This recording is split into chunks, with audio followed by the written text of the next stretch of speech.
Welcome to Make a Path Presents, where we talk about everything that has to do with the world of The Walking Dead. I'm Ronnie Hayes, and today, let's talk Robert Kirkman's open letter to the fans apologizing for the Season 6 finale.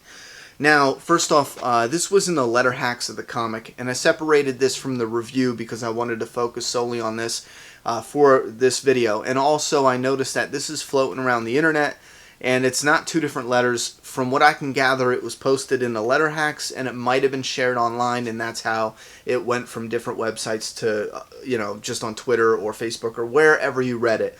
But just putting it out there, I got it from the letter hacks, and that's where I think it was officially published first. Alright, so I'm going to read through it, tell you what Kirkman says, and every now and then I'll stop and give my opinion on a couple things, and then at the end you guys can leave your thoughts and opinions and how you feel. Now, before we get into this, let me clarify, especially those who are new to this channel, I don't like the cliffhanger, I don't agree with it, and I don't support it, but I shouldn't say that, because my stance is, even though I don't like it, I'm such a fan of the show. If it's a positive thing for the show, even if it's ratings, which I disagree with that choice, so that's where I stand. I don't like the cliffhanger, but I will suck it up and eat it if it's a good thing for the show in the end. Now, Kirkman got two or three responses in the letter hacks about the finale. And the first time he just said, I'm sorry you didn't like it. The second time, in the end of the letter hacks, he followed it up with, okay, the Season 6 finale has certainly caused a fervor online. Everyone is talking about it. Some people love it, some people are indifferent, and some people hate it. We weren't trying to game the audience. We weren't trying to drive you crazy, and we certainly weren't trying to force you to come back for Season 7. We hope you were always planning on doing that and still plan on doing that. For the most part, all the fans were, the core fan base. See, this is the thing. You have two, it's debatable, but you have two groups of fans. You have your core fans that will always watch, and then you have your casual, maybe impulsive fans that watch when they're in the mood. You get what I'm saying? Some aren't really that even into entertainment. They watch it, it's entertaining and whatever, but it's not like it's their, way to relax. They have other ways to relax where TV's just not a high priority. So you definitely have groups of fans. Your core fan base, I think, should always come first. They're the ones supporting the show. The impulsive, watch whenever they feel like it fans, that's cool. If you're one of those, that's fine. No one's asking you to be a fanatic about the show. But I don't believe a show or writers or producers or corporate should ever go out of their way to try to lasso those fans, to bring them back, to try to use a rating stunt to pull those impulsive fans into the mix. Just forget about it. Focus on your core fan base. I'm not saying The Walking Dead did that. I'm just throwing it in here. Back to Kirkman. We did want you to talk, and talk you are. In all honesty, that line doesn't mean anything, because fans would have talked no matter what. Fans talk every season, every episode, every finale. They talk. And if you did a death, I think the talk would have been incredible. I mean, I think it would have trumped the talk now, because now you're only getting outrage. You're not getting, oh my God, I can't believe this. What's going to happen with this character? What's going to happen here? Now you're getting either fuck you or it wasn't that bad. So fans are talking. I think this is my argument. Fans are talking, but they're not saying much. They're just saying I don't like it, or they're saying, sure, I liked it, whatever. What is everyone bitching about? But if you would have done the whole scene and left with, still a cliffhanger, because it would have been a cliffhanger still. The crew the cast just got steamrolled by this new villain. That's a cliffhanger still. Anyway, back to Kirkman. The speculation, the frustration, the possibilities, the theories, honestly, in my mind, that stuff is fun. I honestly feel like that's something fun for the fans to do during the break. Now here's another thing. Fans would have continued to do that during the break. This channel did not sprout up because of this cliffhanger. We didn't all of a sudden say, man, it's fun now because of this cliffhanger, let's talk about it. We didn't do that. We always will speculate, have theories, we'll always discuss what's going on. You don't need a cliffhanger like this to get us to do that. You know what I mean? There's been channels before the show even started that have been talking about this. They don't need anything to rope them in. It's an interesting story, that's all it takes. and we're here. Which I will say, I do understand what he's talking about, though, because there's some channels out there, there's some franchises out there that don't have a lot of people talking about it, you know? It's interesting to watch, but it's not really interesting to debate, to discuss, to have theories, to dissect, you know? And they're, yeah, so I definitely understand what he's talking about, but with The Walking Dead, it's already there. We're already established. Was it Spencer? Could it have been Morgan? What about Carol? Did Negan kill Jesus? No, none of them were there. I'm not giving anything away. I know people are angry over this, but that wasn't our intent. The idea was that after 6 seasons of a show, we wanted to stay on your mind and give you something to talk about. Listen, again, I disagree. The season 5 cliffhanger essentially was not anywhere near as big as this season 6 cliffhanger, and fans were still talking with the season 5 cliffhanger because of everything that's coming ahead of it. Fans would have talked, so it just doesn't make sense. Fans would have talked, you know? And think of it this way. A character you love and are going to miss is dead, and we gave you a few months to hope, to not grieve. Is there uncertainty? Yes, but that was kind of the idea. But seriously, everyone on the Walking Dead team wanted to do something cool. We wanted to do something different, and we did it to change things up. Get people excited and keep this show on your mind. Again, I got the same rebuttal. The show is staying on people's mind. For the majority of fans, you know, it's staying on people's minds. For some of you, that effort backfired and you are angry, and for that I am sorry. The only thing I can promise you is that the season 7 premiere is going to be awesome. And when viewed as a 2-part episode the same way every season of Star Trek, The Next Generation ended with the first half of a 2-part episode that was a cliffhanger, it's going to be a pretty awesome ride. And every minute of the season 6 finale was important and was setting something up that you probably won't see coming. Now here's a 2-parter here. This is the excuse I dislike the most. It's a 2-parter. It's a 2-parter. The problem is, because the finale was filmed in an impressionistic style, it's not a smooth flowing 2 parts, because the end of season 6 is so choppy. You're going to watch this end of season 6 and the beginning of season 7 now. You're going to watch those where the end of season 6 is so choppy and it doesn't even match season 7. And again, the only way it will match is if season 7 picks up with someone in, you know, getting his head beat in right away.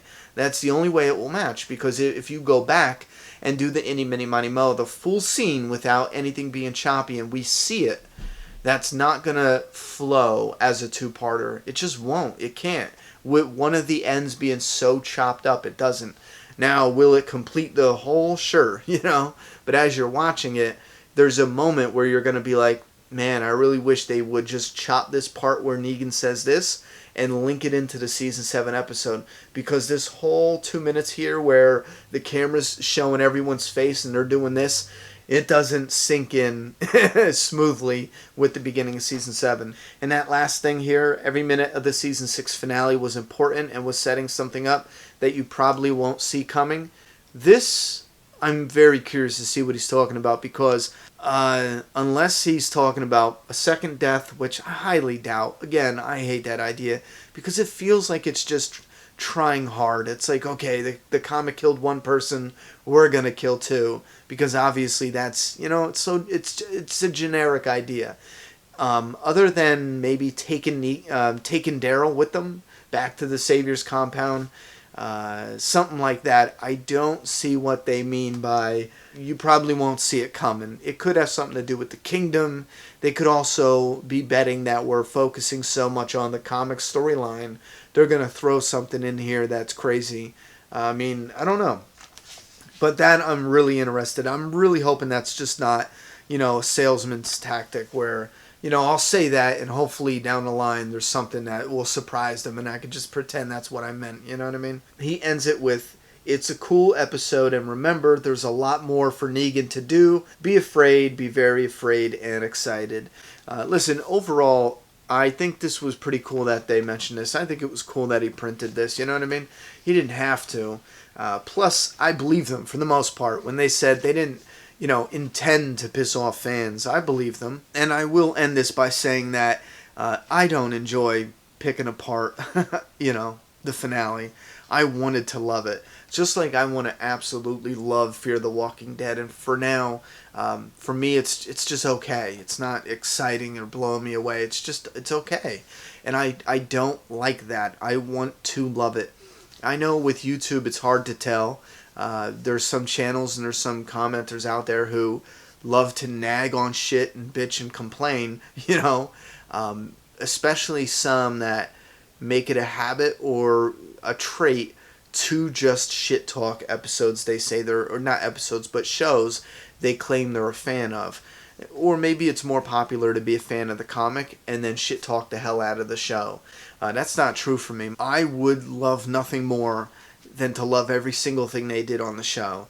But I can't lie and say I like something when I didn't. Now, sometimes it changes. I'll rewatch something after a while and I'll be like, okay, this led to this and it really made me look at this scene differently and I'm starting to like it more. Like recently when we talk about Fear the Walking Dead, when I'm like, okay, I'm not liking this, but if they go this direction, if they're doing this, if this character's doing this, then that might actually be really cool. So we have to see how it plays out. But with The Walking Dead, especially with that cliffhanger, you have to keep in mind, I want nothing more than to just love it. I want it to be the most amazing thing. In the comic, Negan is my all-time favorite character aside from Rick Grimes. Rick Grimes is number 1, Negan's number 2, Michonne's number 3. So for me, it's like, why in the world would I ever want to hate Negan on the show? It doesn't make any sense, It doesn't make any sense at all. I want everything with that character to be perfect. So when something is not perfect, I feel shitty having to criticize it. And that's one thing I would never, ever, ever in a million years want to meet any of the cast and go, hey, I'm Ronnie Hayes, I make videos, da-da-da. I would, if I go to a convention and meet the cast, I'm going to pretend like I'm nobody on YouTube. I'm just a fan, because I would feel like I need to apologize because I respect and love the entire cast and crew. I love what they do. I love this show that they give us, and I love the effort they put in that I feel bad having to criticize something and say it's bad. I feel like I should apologize and be like, listen, I'm sorry, So for the record, I absolutely love the show. I love where it's going to go. But when there's stuff that I don't like, maybe at the moment or maybe forever, I don't know if it's possible I will ever like this finale, even after seeing the season 7 premiere. I might love the premiere, but still disagree with the finale. Everything leading up was beautifully crafted. I love the roadblocks. Again, so simple. It's them driving in a fucking RV. But it was done so well. The expression on Andrew Lincoln's face, it reached into your chest and flicked your heart, and you were like, oh, fuck, they're fucked. What are they going to do? With that said, I am looking forward to the Season 7 premiere, and I'm hoping it does not get leaked online, but I'm not getting my hopes up because chances are it'll be online. They started filming already, so chances are it'll get leaked online within the next month or two. Who died? I don't even know how they're going to do that with the trailer if Glenn is not in the trailer at all. Or here's another clever thing. When you're watching a trailer, look for scenes where a character's just mock in it, where maybe he's in a scene that doesn't look like there's a lot going on or a lot of action. It doesn't look like there's a lot invested, because they could, if they really wanted to go all out, they could have the character on set in their gear and then throw them in front of the camera once or twice where they're just standing there and there's woods behind them or something. It has to be a simple shot. If you look for those very simple shots and nothing complex is happening and they're not in any complex scenes, any really complex scenes in the trailer, chances are that's the person who dies, because they are going to have to try to throw us off. If they make a trailer where Glenn is not in the entire trailer, then you're going to have to take Eugene out of the whole trailer, take Aaron out of the whole trailer, take Michonne out of the whole trailer, and then it's like, well, damn, now they're restricted. You know what? I want to end it here. This video is long enough, but I want to ask you a very serious question. Are you sick and tired of hearing about the finale already? Think about it. It's only been a few weeks. What are we going on? A month now, and that's it? Maybe we're going on a month? Yeah, it's definitely going on a month, right? It's only been a month. Are you already sick and tired of hearing about the finale? or are you just getting started? Let me know. Put your thoughts and opinions about this letter that Robert Kirkman put in the back of issue 154 of The Walking Dead. Let me know what you think about his response to all the criticism from the finale, and please let me know if you were sick and tired of hearing about The Walking Dead Season 6 finale. Put your thoughts and opinions in that comment box. I'm done talking. It's your turn. Subscribe now.